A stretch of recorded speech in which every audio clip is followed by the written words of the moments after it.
White Swan is a small, unincorporated community on the Yakima Indian Reservation in south central Washington state. There are approximately 4,500 people that live in the Mount Adams School District.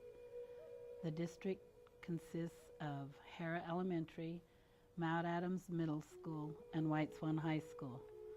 The K-12 student population is about 950 students. This is a community of people where pretty much everyone knows everyone.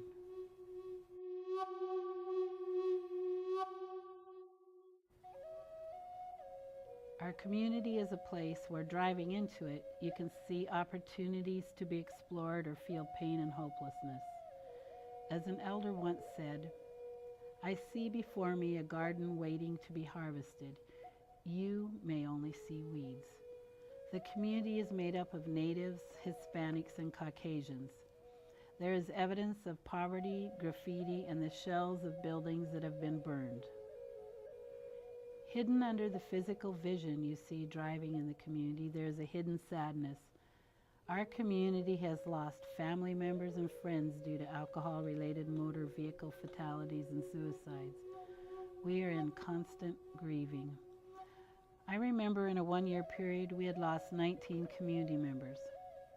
According to the Corps GIS, we lose twice the state rate for alcohol drug-related deaths. The children of our community are twice as likely to be victims of child abuse and neglect. Our infant mortality rate for children under 1 year is 3 times the state average. To add to all of this sense of loss and hopelessness is the number of our youth that we lose to suicide. During 2010, we lost at least 5 of our youth to suicide. Since working on this project, I have learned that very few people in our community have been immune to losing a family member or friend to suicide. It's been hard to ask people how the death of their relative or friend impacted them. The other day I saw one of my past students whose family member had committed suicide.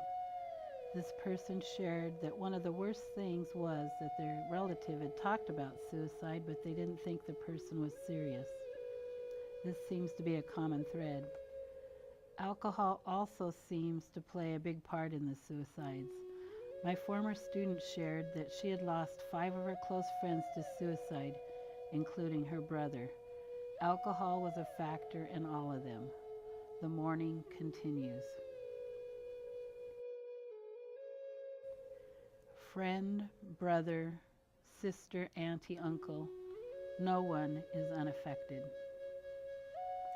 These were daughters and sons, brothers and sisters, parents, friends, all loved ones who should still be here. Another elder shared at one of the services, we should be celebrating the life of our youth, not their death to suicide. After losing the 5 youth in 2010, we knew we needed to do something to stop the loss of our youth to suicide. We started looking for strategies to save our kids. So in 2011, our youth group, the Dreammakers, developed and chose to work on preventing suicide. The results of their work was no suicides during the year 2011. What happened that caused the change? The answer was developing a plan that included the youth. The plan wasn't complicated, but we had to have a model to lead us. The Dreammakers used the Strategic Prevention Framework model along with SAMHSA's guide for Native communities called To Live to See the Great Day That Dawns.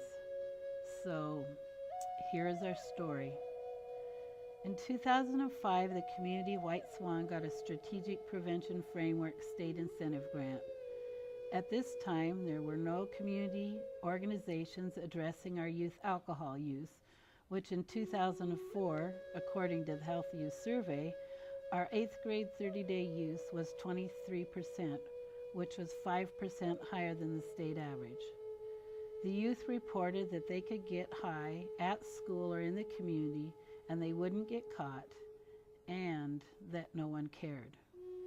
The only database that we had was the Healthy Youth Survey. After assessing our data, looking at our gaps and needs, and reviewing strategies, we knew that we had to involve the community. So we developed a coalition. We organized the law enforcement, and we developed a law enforcement work group. And then we involved the youth, which became the White Swan Dreammakers. All three of these groups needed training on data development, data collection, and data analyzing. The outcome was that we developed surveys for our coalition, our community, our school staff, and our 7th through 12th grade students. The results of these surveys then provided us with information about our community, which led to changes in school policy and implementation, community law enforcement, and the need to train our students, staff, and community members. The results have been overwhelming. Students now know that when they come to school, they are going to get disciplined if they're high, but more importantly, they will get the help they need. In the community, we felt that our community supported underage drinking. Boy, were we wrong. 92% of our community did not support underage drinking, but we had to teach them how to report when they do see kids drinking.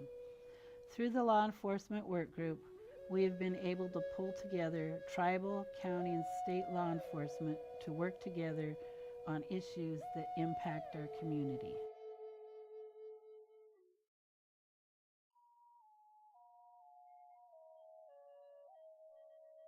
Without the components of the SPIF model, we would not have had a guideline to organize our efforts for the results that we have seen. The Strategic Prevention Framework gave us a roadmap to focus on.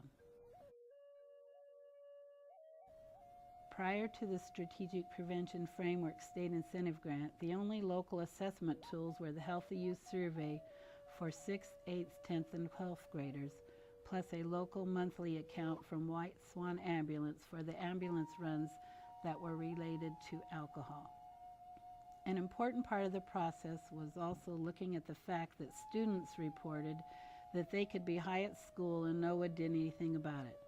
So we surveyed the school staff for their needs, reviewed and updated school policy, and then provided training to the administrative team and the school staff on identification of students under the influence, referral process, and assessment.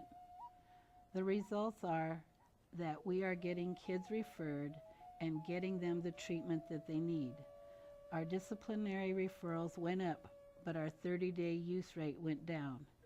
In 2010, our 8th grade 30-day use went from 23% in 2004 to 13% in 2010. At the beginning of the Strategic Prevention Framework process, the community felt that nothing could be done. Now we have resources, community activities, and training that is changing community norms, but most importantly, giving our youth and families hope. Following the Strategic Prevention Framework process of identifying our gaps and needs, we were able to identify specific trainings for members of our work groups and coalition members. Trying to involve the youth at first was difficult and we weren't very successful, but then a group of youth approached us about developing a youth group. This core group was the beginning of the Dreammakers. The Dreammakers were trained in this Strategic Prevention Framework process. So once our data started becoming available, we were able to present this information to the Dreammakers, and they were able to develop the Dreammakers strategic plan as a part of the larger coalition strategic plan.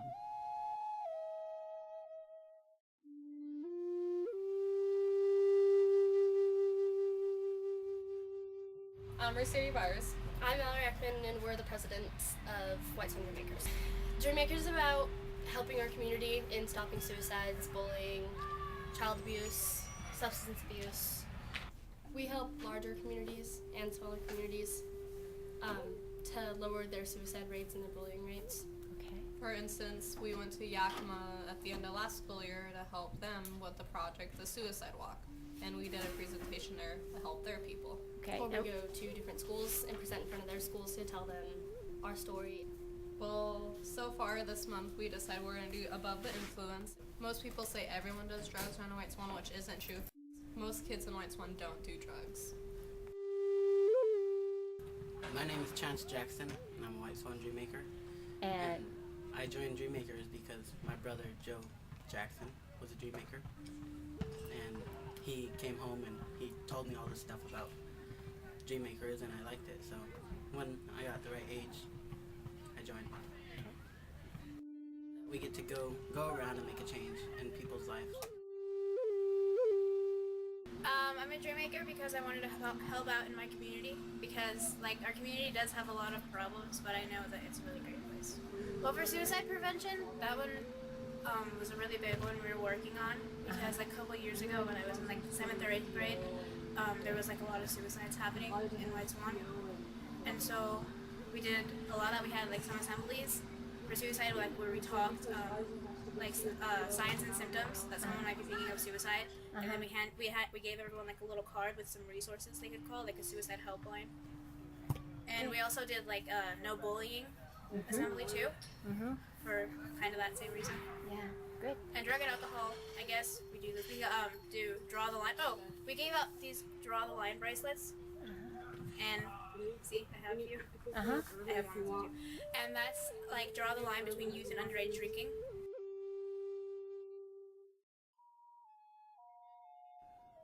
The Dreammakers were very excited about implementing their strategies.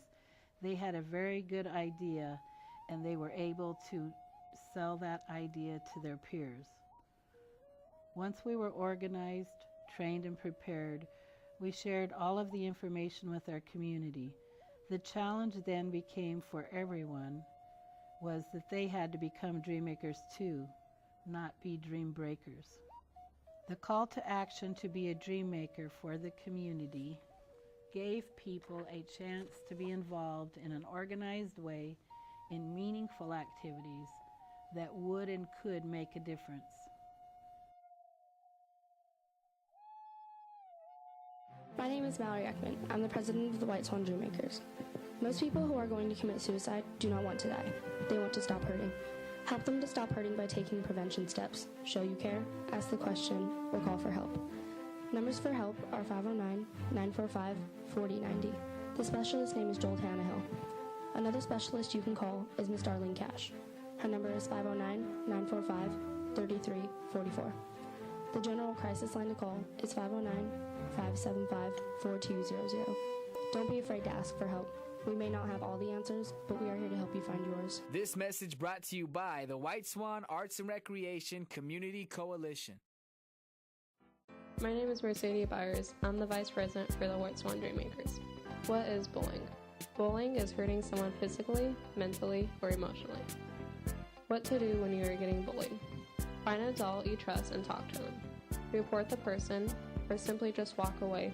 If you need someone to talk to, you can call a crisis line. The number is 509-575-4200. This message brought to you by the White Swan Arts and Recreation Community Coalition.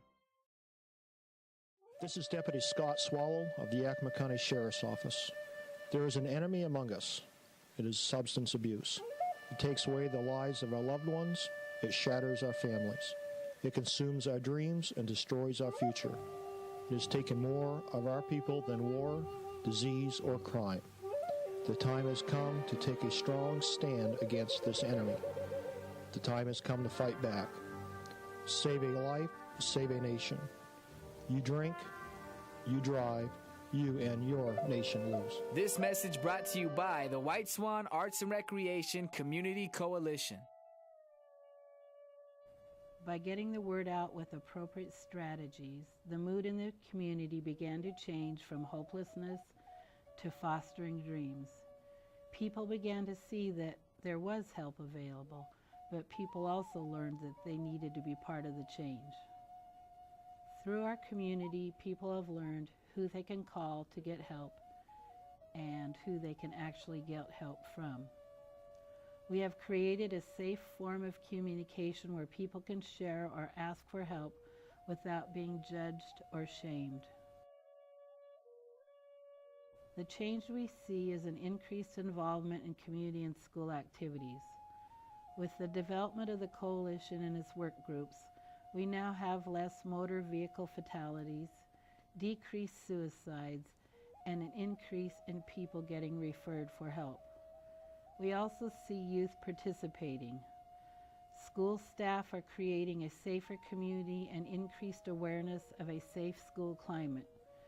We are addressing our youth use, bullying, etc., and now you can talk about things that in the past were not discussed.